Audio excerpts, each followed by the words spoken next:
Bryce Underwood, Justice Haynes, and their head coach Sherrone head west to the Coliseum to face Jayden, Maiava, Makai, their head coach Lincoln Riley, and the USC Trojans. A rematch of a classic last year out in Ann Arbor in the Big House. Let's start with USC because that was a heartbreaker. Their entire 24 season was filled with heartbreakers. They are coming off of a horrible loss against Illinois, a team that they felt, that you almost looked like they felt like they were going to go out there and win that game just by showing up. And it was obvious that they could not stop Illinois. Illinois could do whatever that they wanted. It was like obvious at the end that Illinois was just going to go down and score that field goal at the end of the game.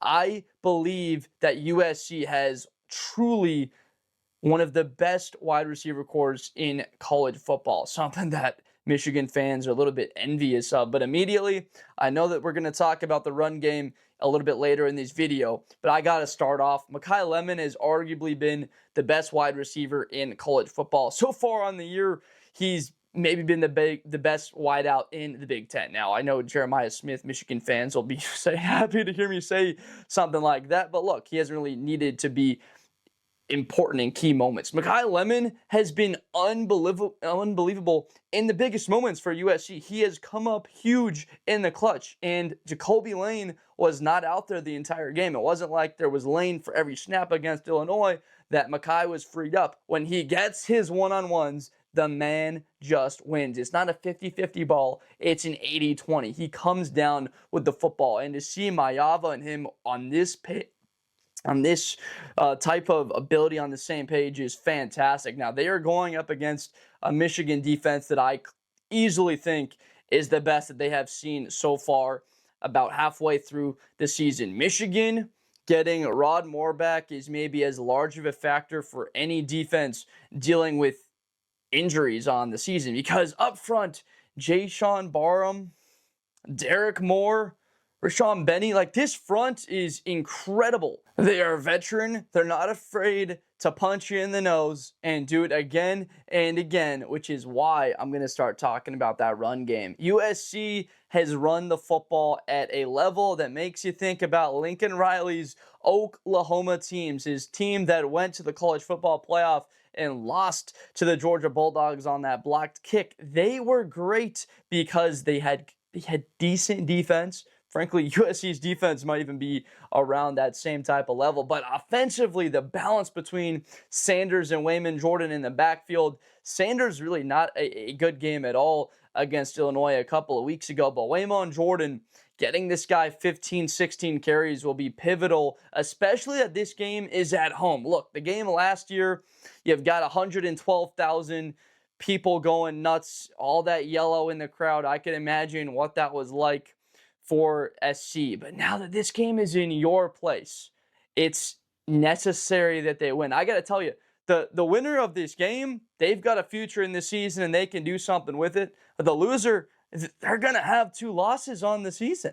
There's no other way around it. They basically will not really have a shot. You can only have 2 losses at the most and get into the CFP from the Big Ten. I know that's going a little bit too far ahead on the schedule, but really, this is, for all intents and purposes, an elimination game. Neither of these teams, with the schedules that they have, can afford a loss here, which adds a little bit of oomph into this matchup. It's going to come down to Wayman Jordan or Maiava. It's a 3rd and 2 later on in this game. What does Lincoln Riley decide?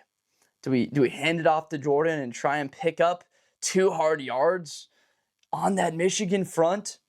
Or do we put the ball in Maiava's hands for an opportunity to pick it up through the air to try and to seal the game or to extend a drive and get a field goal? Or it's going to be close. We know that much. I could just about guarantee right now this will be a tight football game. Neither team possesses the type of talent to blow the other one out.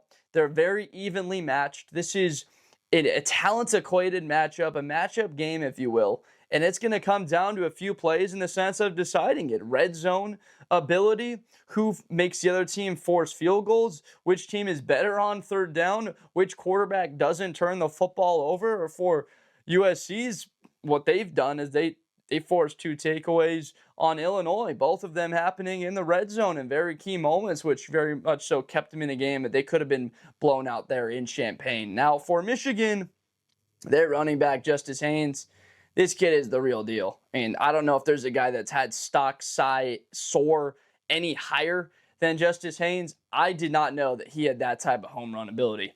I don't know if Kalen DeBoer and Bama knew that this man had that type of ability. The first player for Michigan since 2010 to start off a season with 5 straight 100-plus yard rushing performances. He has been lights out for them. Now, Michigan didn't run the ball as well against Wisconsin. Why? Because this was the #1 rush defense for the first couple of weeks of the college football season. Now, it's just not all about Justice Haynes. Bryce Underwood possesses this dual threat ability that he can attack you in ways that is going to put a man like Eric Gentry in such conflict. This is the Eric Gentry game.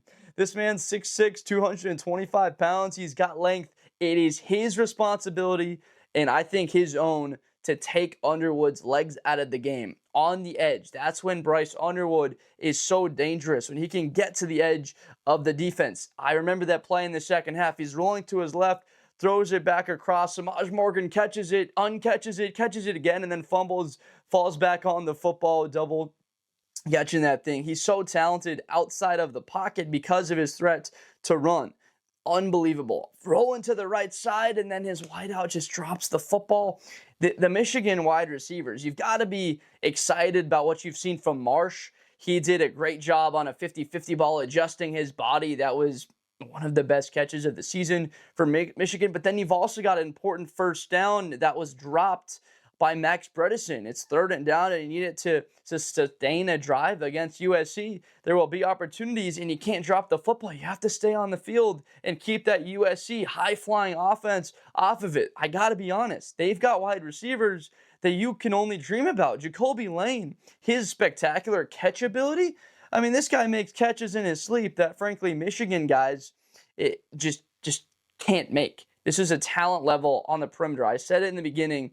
They have that advantage. That is the biggest advantage in this game. USC's got a good run game. Michigan's is great. But USC's talent on the perimeter, that's why I slightly think that USC might have a little bit of an edge overall in the game, because on a 3rd and 8, they can go to that Makai Lemon or Jacoby Lane on a one-on-one. Whereas Michigan, it's like, I believe in Klein. He's been very good for us. Like Donovan McCulley, there was a big play, I think in the first quarter, where there's an underthrown deep ball from Underwood, but he works back through the defender trying to get to him, and then it's called PI. That's awesome. I mean, why not take a couple more shots for this offense and utilize that arm talent that Underwood has? Joel Klatt was talking a lot in the broadcast, and I absolutely agree, and he actually talked about this on his show, that the biggest thing is he's got to develop as a passer and not a thrower of the football. I mean, that's incredible stuff from him, because it's very true. Changing the pace of the ball when you're layering throws in between the depth of the safeties and the linebackers, and needing to throw a ball with a little bit more air on it as far as the deep ball goes. Those are all very important things that the seasoned quarterback just makes seem very easy. And also consistency. That's the key. Bryce Underwood missing a lot of the gimmies so far on this season, throws that Jayden Maiava has been making routinely. You've seen Underwood miss, so I'm only questioning a little bit whether he's got a bit of frustration with the wide receivers here, and feels like he has to do a little bit more with the football. It's like the pacing, the offense in the passing game still for Michigan has a lot of work to do, and frankly, I don't think that this is the game against USC where all of that is going to get solved. This is a ground and pound, try and lean on USC. Jakeem Stewart in the middle, the true freshman. This guy should be in high school right now. He has been unbelievable in the interior. Can't believe the level that he's already playing at. That USC defense is improved. The tackling is better than I've seen it since, man, in the 2000s already, and they can even be a step above in the important moments. I've been very impressed at both of these two teams so far on this season and how they bounce back from resiliency. Michigan in the loss to Oklahoma, they're able to bounce back with a win on the road at Nebraska in a tough environment and have a good offensive performance. And then Illinois, after that, not Illinois, and then we saw USC right? When they have the game against Michigan State, they gave up a couple of too many points in that one. And it's like, as an offense, how do we go out there and sustain a little bit of the success, right? We've had a little bit of the adversity, in my opinion. I call success sometimes adversity because you're saying all these good things about these players. They still had a pretty good offensive performance against Illinois. I know that might be a little bit weird to say, that how is success a little bit of adversity to go through? I got to tell you, there's nothing like feeling great about yourself and then you lose a game like that on the road to Illinois, and then how do they bounce back with it? I've liked the way that they dealt with the adversity early on in the season, with a couple of people saying extravagant, lavish things about USC that I'm not so sure that they fully deserved. Going into this matchup, you have to block all of that stuff out. It's clear that they didn't quite handle the success well enough against Illinois on the road heading into that one. Now, where is this game going to be won? Why do I believe that they come out there on the USC side of things and win this game? I think that USC wins this game by a score of 27-24. I've got more faith in the key moments that their wide receivers can create separation, that they can be reliable and catch the darn football. It'll come down to that. The ground games have been good enough. The coaching is good enough. I mean, Lincoln Riley, Sherrone Moore, both of these guys are very good coaches, in my opinion. I know they've both been a bit embattled. USC fans have had all the things to say about Lincoln Riley, as you can imagine, and the Michigan fans have been pretty disappointed so far, I would say, with the tenure of Sherrone Moore last season, the way it went, and then the loss to Oklahoma, and the way that the offense has been run with Lindsey. I get it. And I understand all of that. But look, this is a must-win game for both teams. At your Michigan, I frankly don't have enough confidence in that wide receiver core, and I think that USC has the athletes to be able to contain Bryce Underwood. That's truly what I think it boils down to. Which quarterback can make a key play on a third down? I talked about the run-pass option of a Jordan run or Jayden Maiava putting it out there. It's just that gap of talent that these teams possess at the wide receiver position, I really think that it's a little bit too wide. Why I have the Trojans winning this one 27-24. Now, I am very curious to hear what you have to say. Let me know down below in the comments who you think wins this game. Will it be Michigan coming up with a massive win on the road as they're starting to march and try and potentially get a spot in the CFP, or does USC pick up a huge win before they've got Notre Dame still on the docket with a big matchup there on the road there in South Bend? This is going to be a whole lot of fun. I live in Los Angeles. I know people are fired up about this one, that we get to see Michigan and USC, two true blue bloods, square off, go head-to-head. Unbelievable. This is going to be a lot of fun. So I appreciate you so much for watching. If you enjoyed this Blitz with Blender video, please subscribe for more football content in the future. I make NFL and college videos every single day, and it is my absolute pleasure to bring these to you. Thank you so much for watching, and I will see you next time. Thank you. Best player in college football. That Georgia and Ohio State game, New Year's Eve, is going to be a classic. Josh Blender. Hi, everybody. I'm Josh Blender. To the 40, 35, 30, Espinosa to the 20.